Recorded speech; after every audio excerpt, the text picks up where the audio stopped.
And number 1 is Fabre, drawn 3, the mount of John Reed. Number 2, Alouette at 2, Christy Roach on a 25-1 shot. Number 3, Fabre at 11, Willie Carson on board. Number 4 is Bobby D, drawn 10, John Williams. Number 5, Gizan at 6, Cash Asmussen on this 20-1 chance. Number 6 is Grove Daffodil, a rank outsider, drawn 7, 150-1. Philip Robinson rides. Then 3 Sheikh Mohammed runners. Number 7 is Intrepidity. This one ridden by Michael Roberts at 9-2. They're drawn 9.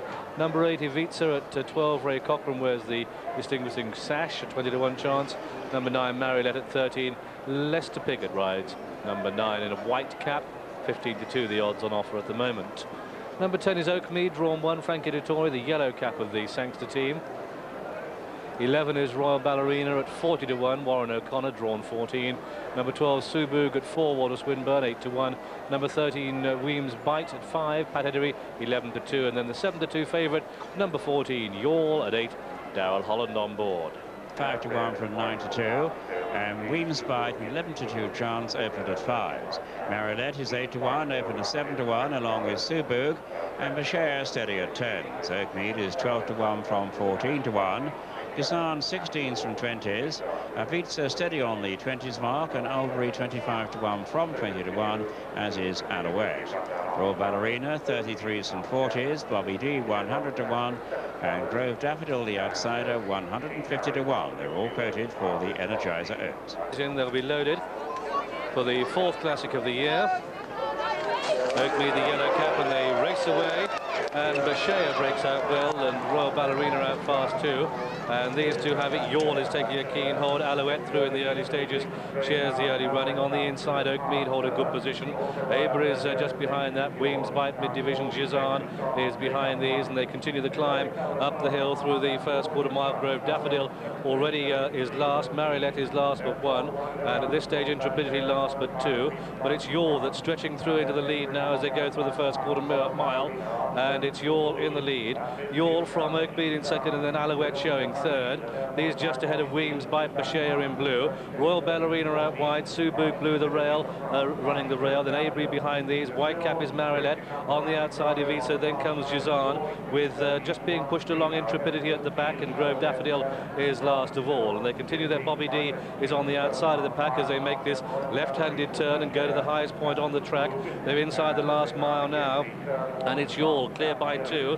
To Oakmead in second, and Weems Bite the inside of Alouette pushed along, and then comes Royal Ballerina, and these are followed through by Subug and Bashir and Marilette the rail. Ivica, Bobby D, and then comes Fabre. The last 3 is Gizan. Intrepidity pushed along, and Grove Daffodil has been last throughout and is still last as they come down past the halfway stage and the 6th furlong pole. And it's Yawl leading by a length and a half to Oakmead, the yellow cap in second, with Royal Baller the outside of Weems Bite, and then Ivica travelling well.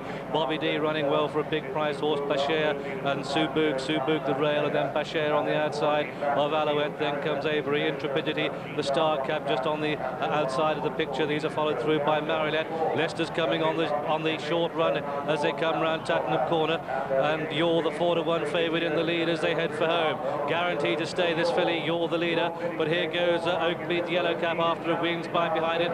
Then on the outside comes Ivica with a run, so too Royal Ballerina with a great run. Gizan starts to pick up. Marilette and Leicester start looking for room. Intrepidity's under pressure as they pass the 2, and as Yawl folds, it's Oakmead, the yellow cap, that goes into the lead. Oakmead from Royal Ballerina. Subug out wide. Weems Bite pushed along, and then on the wide outside of the pack, Intrepidity is responding. They're inside the final furlong now, and it's Oakmead pressed on the outside by Intrepidity. Between the pair is Royal Ballerina running a big race, but as they go up towards the line, it's Intrepidity whose class is going to tell at the line. Intrepidity takes it. Intrepidity, Royal Ballerina, Oakmead the 1, 2, 3, and then came Subug, followed by Weems Bite and Fabre, and then came Ivica, followed by Marilette and Gizan and Grove Daffodil and Bashir. Then Yawl beat only 2 in the end. Alouette was one of those, and last of all was Bobby D, who ran so well for such a long way.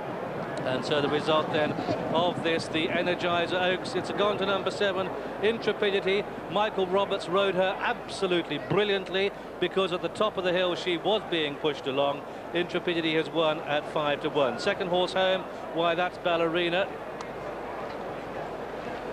Second horse home is Royal Ballerina. Warren O'Connor's run a terrific race, and the third horse home is number 10 Oakmead. I think we'll find that Suburg was probably just fourth, and so the result then of this, the Energizer Oaks, there it is.